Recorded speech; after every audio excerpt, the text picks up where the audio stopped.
मैं कपिल कांत शर्मा एक बार पुनः आपके अपने YouTube channel success with Kapil पर बहुत स्वागत करता हूं।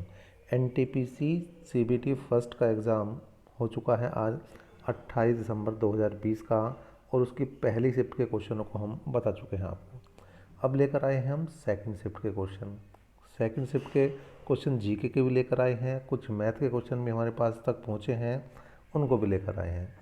और एक बार फिर से बता दूं, आप जो हमारे Telegram group success with Kapil से बिल्कुल जुड़ जाइए, क्योंकि वहां पर आपको मिलेंगे ये सभी प्रश्न।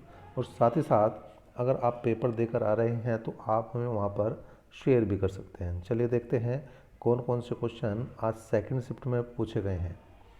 देखिए भैया, सेकंड शिफ्ट के क्वेश्चन आपके सामने इस तरह से आ चुके हैं। देखिए, 2020 में अर्थशास्त्र के क्षेत्र में नोबेल पुरस्कार किसे मिला है? तो आप जो है यहाँ पर अर्थशास्त्र के क्षेत्र में पूछ रहे, जिनका आने वाले एग्ज़ाम है, जिनका आने वाले दिनों में एग्ज़ाम है, वो भैया सभी नोबेल पुरस्कार के विजेताओं के नाम जरूर याद करके ले जाएं।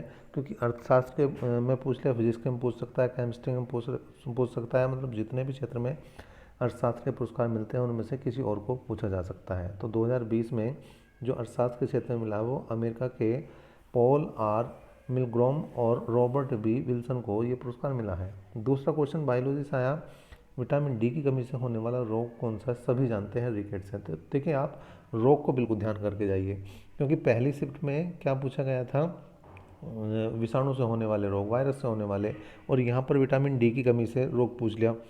तो एक बार रोग बिल्कुल देख कर जाइए आप। फिर नेक्स्ट देखिए, जलियांवाला बाग हत्याकांड कब हुआ?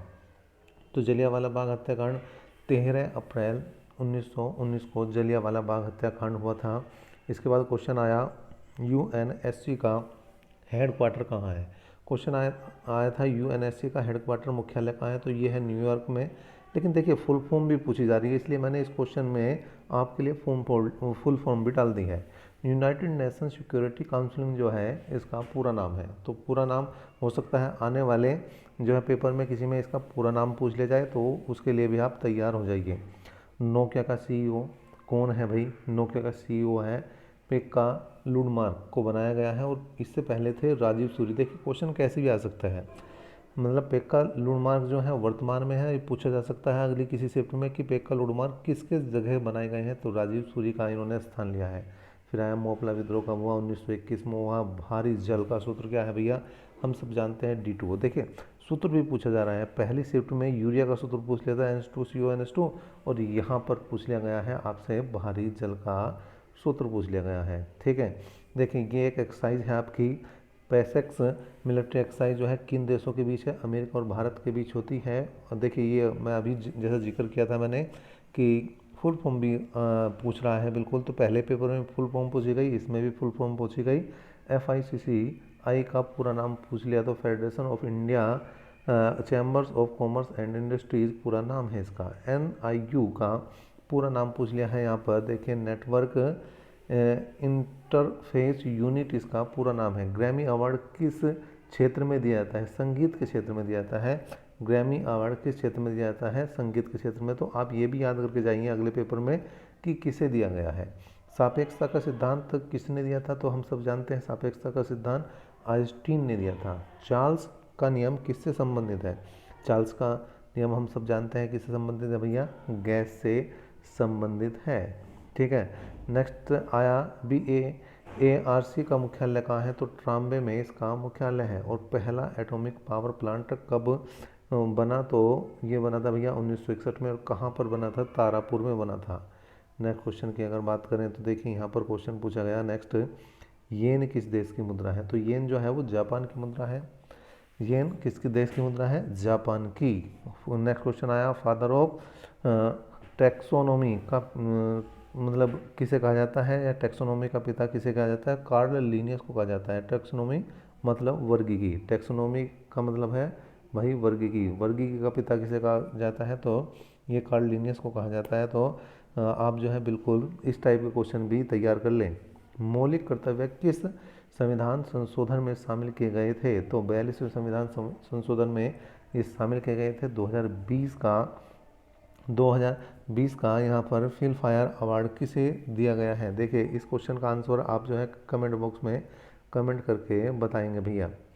टिहरी बांध किस राज्य में है? टिहरी बांध किस राज्य में? तो ये उत्तराखंड में है। कॉमनवेल्थ गेम्स को 5 बार किस देश ने करवाया है? तो कॉमनवेल्थ गेम को अब तक 5 बार किसने आयोजित करवाया है भैया? ऑस्ट्रेलिया ने। कुछ क्वेश्चन, एक दो क्वेश्चन हमारे पास मैथ के भी आए हैं, देखिए उनको भी देख लेते हैं। क्या है? ए किसी काम को 20 दिन में करता है और बी इसे 30 दिन में करता है। कार्य क्षमता का क्वेश्चन है, देखिए काम समय का और काम क्षमता का पूरा चैप्टर हम डाल चुके हैं आर एस अग्रवाल का, उसे आप देख कर जाइए, क्योंकि यहाँ पर आपको उसमें से क्वेश्चन मिलने की पूरी उम्मीद रहेगी।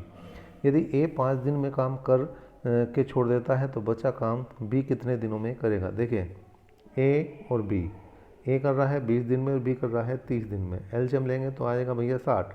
यहाँ 20 या 60 और 30 दूनी 60। अब हुआ क्या है कि ए ने 5 दिन काम करा, एक दिन में 3 काम करता है, 5 दिन में कितने काम हुए भाई? 15। 60 काम टोटल थे, 15 हो चुके हैं तो बचे 45।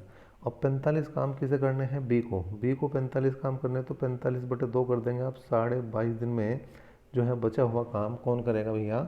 बी करेगा। इस तरह से कर सकते हैं। और दूसरा क्वेश्चन जो आया वो भी क्या आया भैया? वो भी आ चुका है आपका काम समय का ही।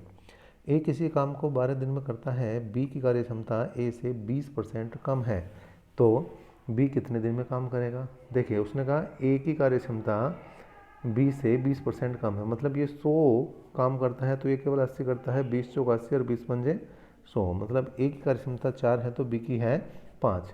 अब यहाँ पर ए कर रहा है 12 दिन में, तो 12 गुणा 4 कर देंगे, और कराना किससे है भैया? बी से, तो बी की कार्य क्षमता से हम इसे भाग कर देंगे, तो 12 चौक 48, 48/5 मतलब 45, 9 सही 3/5 दिन यहाँ पर आंसर बन जाएगा।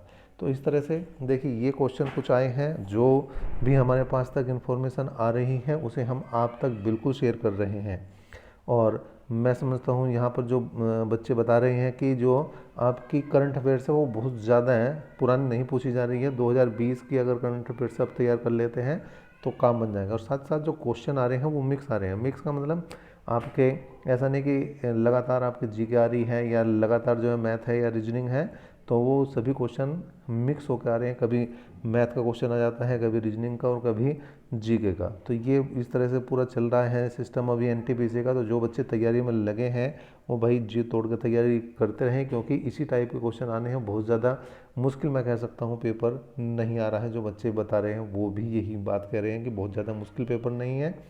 आप जो अटैम्प्ट अच्छे से कर सकते हैं, 75 से 85 के बीच में आप कहीं ना कहीं अटैम्प्ट बिल्कुल करके आ सकते हैं इन क्वेश्चनों को। चलिए अभी तक के लिए इतना ही। नेक्स्ट वीडियो तक के लिए धन्यवाद।